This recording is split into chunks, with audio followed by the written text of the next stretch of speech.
Have you ever found yourself engaged in a behavior and then once you've realized it, you wonder, why am I doing this? Or perhaps you do things that you know are unhealthy for you, yet there's a part of you that seems persistent, that wants to continue engaging in that behavior. Do you ever wonder why it is you're doing that? Well, there's an answer to that.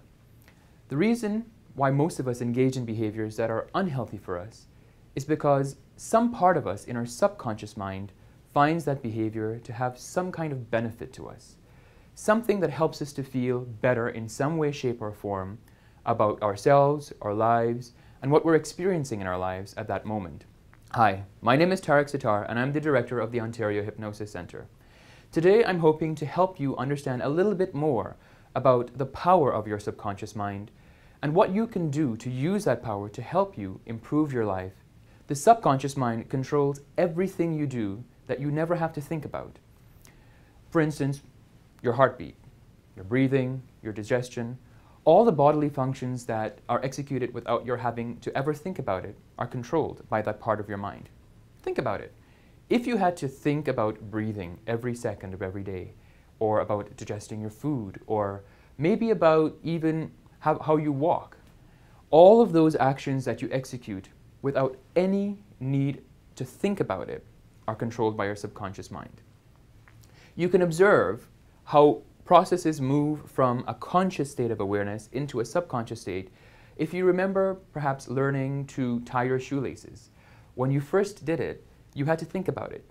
Maybe you had a rhyme you used to help you figure out what to do. But after practicing it for a few times, it became just natural and you can tie your shoelaces without having to think about it. Or maybe driving a car. When you first learned how to drive, you would have to think about looking in the rearview mirror or checking your blind spot or changing gears if you didn't drive an automatic car. Anything that you had to do, you thought about it over and over again. You repeated it in your head until it became a part of how you drove. Until you got to the point now where you could talk with someone while driving and execute all of these functions without having to make any sort of conscious effort about it. Everything you have done in your life that you have practiced over and over again moves from the conscious part of your mind into the subconscious part, which takes care of pretty much everything you do on autopilot. In fact, over 90% of what you do every day is executed by the subconscious part of your mind. And here's something very interesting. When you are between the ages of 0 to 9 years old, the brain waves of your mind, I should say, are operating on what we call the theta frequency to begin with, then moving into an alpha frequency before it moves into what we know as our consciousness, our conscious state of awareness. In those states of mind, you are absorbing information from your environment. You're absorbing language, how to speak. And so in those first few years of your life, you can learn up to 3 languages at the same time. You're learning how to navigate the relationships in your environment. You're learning social conventions. You're basically learning how to live in a society with other people, how to interact with them. The interesting thing is, not only are you absorbing all of that good stuff that helps you how to live life fully, but you're also absorbing some of the not so good stuff from your environment. And so if there were any difficulties growing up, if you moved a lot, or if there were any challenges in your childhood that you may have endured, those all become a part of your subconscious process that affect you for the rest of your life. It's not to say that we're all damaged in some way, shape, or form. We're not. The subconscious mind takes what the environment presents and uses that information to help create the best possible circumstances that you can then live your life in a way that keeps you safe and protected. Let me give you a brief overview of how the subconscious mind works. We use what's called the iceberg model of the mind. So if you think about it, you know the tip of the iceberg that's usually above the surface of the water is usually just the very, very tiny piece of what the actual iceberg is composed of.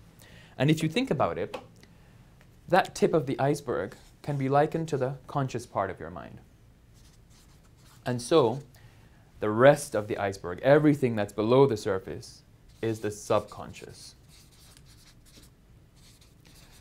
Everything you do without having to think about, from what we mentioned before, your bodily functions, to your patterns, and this is where it gets interesting.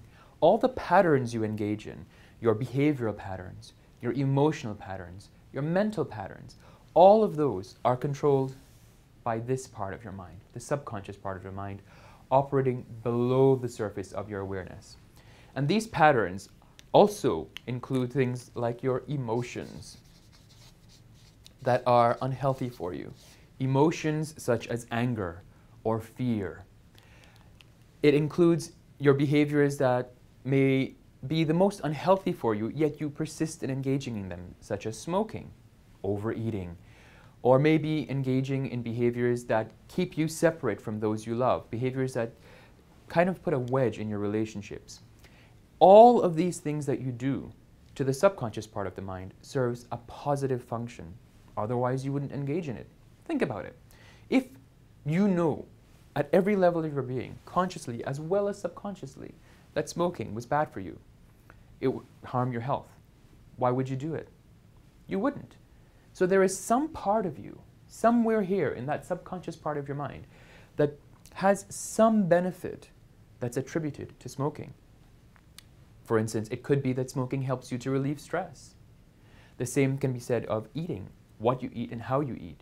Certain foods convey to us a sense of gratification, a sense of love, or even just a sense of calm. It helps us to feel safe and secure in some way, shape, or form. All these behaviors, as you can see, have some benefit that helps you to keep that behavior as part of your lifestyle.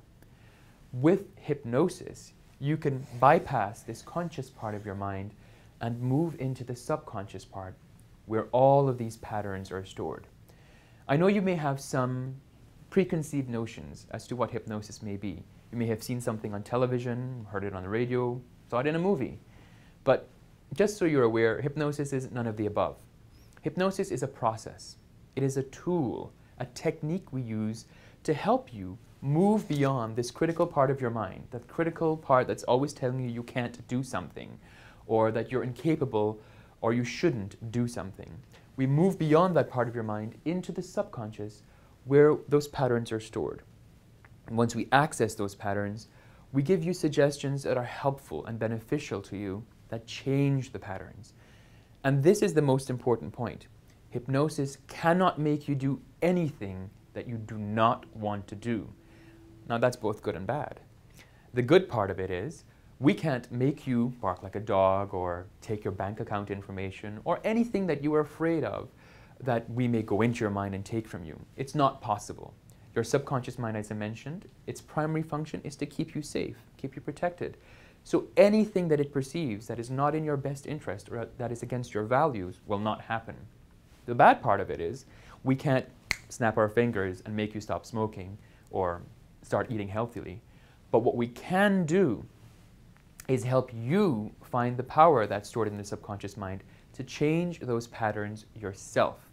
Once you can see where the behaviors are coming from, once you understand the benefit you're getting from those behaviors, all we do as clinical hypnotists is transfer that benefit to a different, a new, a healthy, positive behavior that gives you the same benefit but eliminates all the negatives that come with the bad behaviors that you are currently engaged in. Why not give it a shot? You can call us 416-489-0333 or visit our website, ontariohypnosiscentre.com. There's a lot of information on our website, but we like to speak with you face-to-face. So you can call us and book a free consult, come in and ask any questions you have on your subconscious mind and the power stored within, and how you can use hypnosis to access it to change your life for the better.